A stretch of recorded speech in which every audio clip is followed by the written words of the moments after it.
Rasta must stop talk about when a Rasta dead him gone to Zion. It's foolishness. And it's the only way you say that is because you think in the heaven perspective where you start to claim say. Instead of you say heaven, you say Zion. So you're a Rasta, you say Zion. Up and running, ladies and gentlemen. Greetings. I hope you all are doing good. Hope you all are doing great. So your boy here come across this one. We're in Mutabaruka. Religious big debate explains the big question. How do you know heaven and Zion is a better place than earth?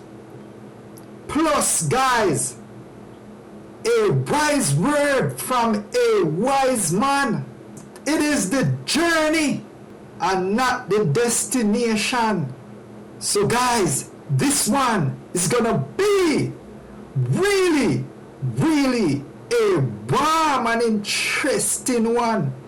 So you wanna stay tuned, and don't forget, I'm here on the Black Unity program. So feel free to leave a like and subscribe to this channel if you're new. With that being said, let's go ahead and hear what's going on in this one. My people, let's rock. Greetings. We're there again with you. We want to tackle a subject where I don't know how it reach the level where it reach, especially amongst the Rastafari community. But it's something, you know, when we just start Rasta, I hear Rasta talk about Zion. You know, you have some little song where them sing, "I want to go to Zion," or "You can't go to Zion with no carnal mind." And Zion is a holy place, no sin can enter there. Now, I have the opportunity to go to Zion in Jerusalem, the city of the great king, which was King David, according to how them write it. when it say, the Bible say, Zion, it talk about a city in Jerusalem, or upon the outskirts of Jerusalem. It's a mountain top. Not very tall mountain, because today you can find tourists venture up there. I remember them show me one place and them said this is where David's tomb is. I don't know what the hell them talking about, but me and Tony Rebel have the opportunity to go in there. I said, what, David buried inside that? So I joke business still, because for me check it. Anyway, Rasta talk about Zion over the years, and you know, him then shift from Jerusalem Zion to Ethiopia Zion. So most Rasta when them talk about Zion, them really are talk about Ethiopia as Zion. And the reason being is that we tend to have a Judeo-Christian mindset as it relates to Rastafari. And it's very difficult for Rastas to come out of that Judeo-Christian mindset, especially when him associate and validate most of him thinking with Judeo-Christianity. Now, I've recently can't remember one long time a whole heap of elder Rasta that them can't dead. Them not dead, and if you're dead, I show you wicked. And yeah, them used to say that. For those of you who don't know that, them used to say, if you're wicked, if you're dead, I show you wicked. And them not say that. Yet still, since we hear that, I are Rasta nearly 50 years now, over 50 years now, I see a whole heap of ones who used to say dead. And even Peter Tosh should have said him can't dead. I remember Peter Tosh said him can't dead till his wife started believe that she can't dead neither. And now we say, him gone. No, why me I bring up that? Rasta must stop talk about when a Rasta dead him gone to Zion. It's foolishness. And it's the only way you say that is because you think in the heaven perspective where you start to claim say, instead of you say heaven, you say Zion. So you're a Rasta, you say Zion. Christians say heaven. You say, well, him gone to a better place. Oh, you know, say it's a better place. When a Rasta say a man, a Rasta dead and him gone to Zion. How come all of a sudden it's pure dead Rasta in a Zion? When I never did that see it that way there. I never did hear Rasta talk about it that way there. But recently I hear Rastas dead and I say, boy, I give thanks, him gone to Zion, a better place. A madness. We get caught in the same Judeo-Christian mindset that we did move away from. We are move away from it, and we come get caught in it now. We need to really evaluate these interpretations that we have and how Judeo-Christianity has played a part in pacifying our thinking, pacifying consciousness, and pacifying our awareness. There is no better place in Zion. Zion right now, the physical manifestation, is a tourist attraction. And if you talk about Zion now as a heavenly place, then you have to go really resort back to Bible and Christianity. And it's that we did say, we are born out for a long time, Roman this and Roman that and all them things there. It's really a weird situation. I'm finding more and more and more now. When Rasta dead, Rasta man I say, them gone to Zion. Well, you know, them gone to a better place, them gone to Zion. That is what old people who are Christian used to say, not Rasta. Rasta never say Zion as a place of dead Rastas or Ethiopia. When man say want repatriate to Zion, it means he want repatriate to Ethiopia. So by the time say want go Ethiopia, then I talk about him go Zion, because that show how deep him in that Judeo-Christian mindset that him can't say nothing outside of that. So him start to associate all of the things them that is real with the unreality of the things them that him believe.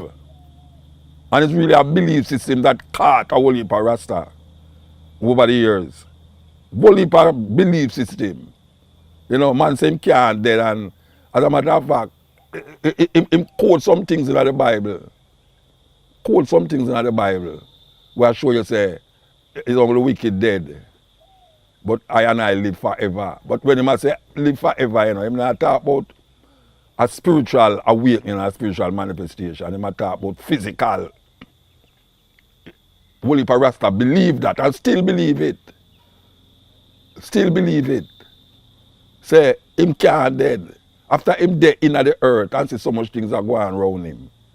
After him in the earth and see all this pollution and these wickedness and man, terrible things against man. Him sit down in the earth and say, all that are going to pass over him. No, sir. No, sir. This is ridiculous. We must stop saying it because it come like we turn wayward. Come like we turn wayward now. We must stop saying it. There is no dead place for Rastas named Zion. And if I talk about dead place with Rastas in Zion, I better we just talk about heaven and done. Because not that we did that see in the beginning. You know, and if we start talk about heaven now, I better we just talk about Jesus. And we could talk about all of the things them that we say we are moved from. And start find this new cultural expression, this new revolutionary expression in the Rastafari. Give thanks.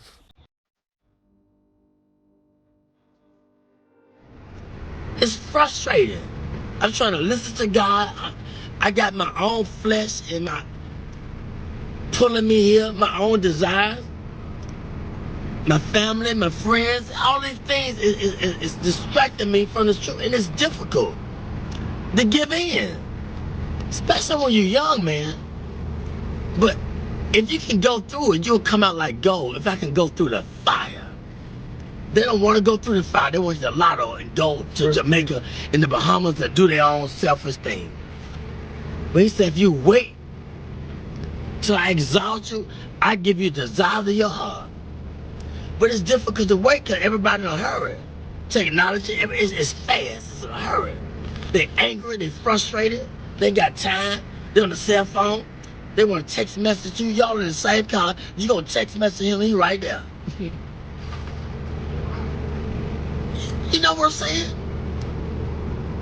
Everybody in a hurry, I don't know where they going, but when they get there, oh, they gonna be sorry. The faster you try to get there, that career, that money, and you're gonna figure it out that, man, it was the journey. It was not the destination. You was in a hurry to get there, to come up, to be this, to be that. And when you get there, you're going to feel discouraged more than you did before you even started to get there. Because it was the journey, the people that you didn't stop to talk to like me at checkout. The people at the gas station. You was in a hurry to get there, but it was the journey. It was the gas station. It's checkers. It's the journey, not the destination. Because the destination is steadily evolving. We always growing in wisdom and knowledge and understanding. It's always evolving. And we can never obtain it because it's steadily, constantly evolving. The more humble you be, then the more you can be fulfilled with the truth. But when you think you got it and you on your way, then you're going to get less of it because can't nobody talk to you. You can't stop. You're in a hurry. I would say this, it's a man with pushing a basket. This man right here, they brilliant now. Don't look at the outside appearance. I've seen him in action. He was pushing a basket. And I was under the bridge, and I was talking to everybody except him. He was the last person I talked to. He said, why didn't you talk to me first? He said, I should have talked. He said, don't you ever pass by a man pushing a basket and don't acknowledge him. I never do it in my life again. I talk to the person pushing that basket, how's your day? How you doing?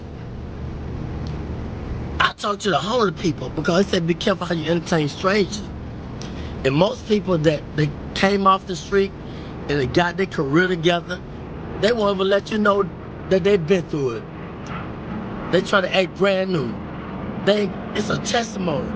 What you go through, it's for us to inspire somebody else. It's for me to pull the weakness up. It's for you to pull the weakness up. We don't go through this because of our own selfish reasons. We go through this to give a testimony of how far God has brought me.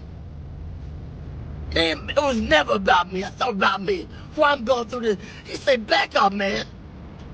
Who you going to inspire? Who you going to tell somebody about the glory and the grace of God if you don't go through it? Get out of yourself. And once I step back, I be seeing the deep things of God. And so I don't play with him. I don't ask him for a lot. I just say, give me my portion for the day. I don't want a lot of things. Just give me enough that I can deal with. He said, I give you, but fulfill your bond greater than you can ever ask. I know what you desire. I know what you need. But Lord, give me my portion where I can be grateful, where I can be thankful. They unthankful. They unholy. They ungrateful. They got a job. They don't want the job. They got 40 hours. You can't work on Saturdays. You can't work on Sundays. Now you got 3 days. They always complaining and griping and murmuring. Stop it. He said, be grateful with the little things. And wait, and I put you there. But he gonna put us in a place where they appreciate me in the job. I don't hate going to work. I gotta watch my back. They backstabbing. You making the money, but I can't go to that job because I gotta watch my back. They haters. Put me somewhere where I love going to work. I can get up and they appreciate my work and I blend in. God say, I'm gonna put you there, but if you wanna get it, go ahead and get it. What do you think about haters? That's a part of the balance in life. They hate. They don't know why they hate. Tell them why they hate sometimes. They don't know they hate. It's just standard thing. They get angry. He taught. Every way he taught them. They hate. They don't even know why. Because they don't nobody teach them. They don't nobody take time to let them know why they're doing things they're doing. And that's the whole purpose of life. Let them know what they're doing wrong if you see it. I always knew I was doing wrong. What about when they showed me long suffering? What about when they forgave me, but I can't forgive him? He made a promise. I made a promise. I didn't fulfill it. They didn't go off on me. Well, I got to go off on him because he didn't fulfill his commitment. That's wrong. You got to teach. They don't know. The only God they know is through you, through your experience. They don't know about church because you can't go to church because it's a business. And all the church people, it's a clique, it's a club, and they done forgot about God. It's a business. Look here, it's just the world. Ain't nobody being bold and talking about God because don't pray in school, take the prayer out of school, all these things. It's the world. We're getting in a time where God is not popular no more. And if you talk about it, I don't believe in Jesus. I don't believe in God. I believe in this. I don't care what you believe in. Let my spirit speak for me. Let my action. But it was a time when I was just a hearer and not a doer. But you gotta balance out. You gotta go through the fire in order to be a doer too. You're gonna be a hearer, then you're gonna be a doer. But don't let people throw you off your journey. You can't beat nothing. It's between your relationship with God. They can't understand you all the time because you're trying to figure out your way. I'm trying to figure out my way. I can't prove nothing to them all the time. I don't need them to figure me out. All I gotta do is just be patient and do what was in my ability, my boundaries. I don't need to outstep my boundaries. I ain't gotta prove nothing to you. You didn't feel me? No, you gonna feel me. I can't put the expectation on you. I don't always feel me, understand me. So that's wrong. Be humble. Acknowledge him in all your ways. When I do wrong, I said something wrong to offend you, forgive me. I gotta say it right away, get it over with. If I offend somebody at work, look, if they persecute me, look at God trying to strengthen me to show them who I serve. I say I believe, I'm walking with it. Well, teach them. They don't know. They don't know why they're doing that, to me. Let your light shine among men. They might glorify your Father in heaven. It's real, man. I experience it all the time, 24/7. But I asked for it. I wanted to be a preacher when I was 6, but I didn't know the price I had to pay. Much wisdom, much grief, much sorrow. Ain't no other way you're gonna get it. But if you could just go through the fire, you'll be like gold. The first thing they do when you go to a pawn shop and take what they do? How do they determine if it's gold plated or what? What they do? What kind of test they take it through? When you take the jewelry to the pawn shop, how do they determine if it's real or fake? They put it through the acid test. They put the fire upon it. This is how we know if we're real or fake. We're gonna go through the fire. You're gonna have disagreement with each other, but it's okay. You're gonna be friends, but if you have a disagreement, it's just a disagreement. That don't mean you ain't gotta see her no more and talk to her, or talk to her, or whatever. I want to go to work. I don't want to go to work because they stressing me out on the job. You feel me? They ain't receiving me with my full potential. And I don't know why I don't want to go to work. I gotta understand why. Why I don't want the job? Because something ain't right. And I gotta acknowledge it. I ain't gonna sell my soul for the job. God said, I'm trying to put you over here, or I'm trying to let them know through you, let your light shine. But I'm hating on them because they ain't feeling me. They don't understand me. Hey man, you gotta teach them.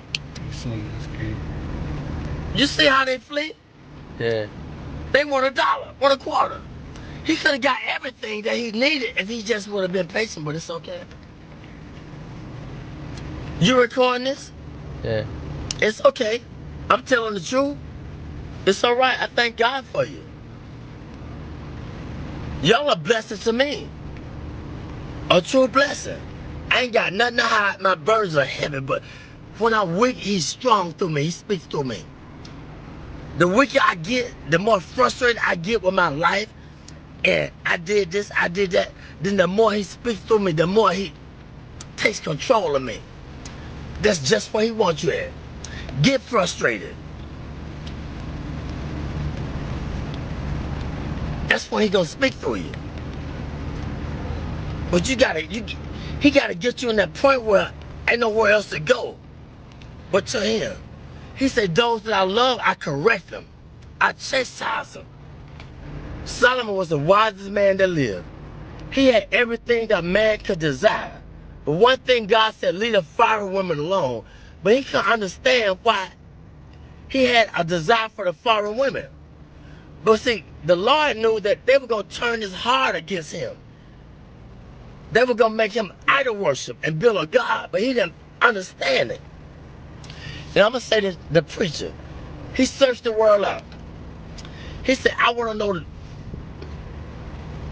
the basis behind wisdom and knowledge and understanding and foolishness. See, you can't know wisdom and knowledge and should be a fool, but we don't want to be foolish. That's the only way you're going to get it. You got to be a fool first. How you going to know a fool when you see a fool? How you going to know foolishness if you haven't been foolish? Foolishness, it comes with, it's painful. Because we think we all of that. We got a lot of abilities. We can create. We can send man to the moon. We can be inventors, but we're limited. If I understand that I'm limited, then that's when God takes control and gives me the wisdom that I desire. Humility. Be humble. If you don't understand your purpose, ask God.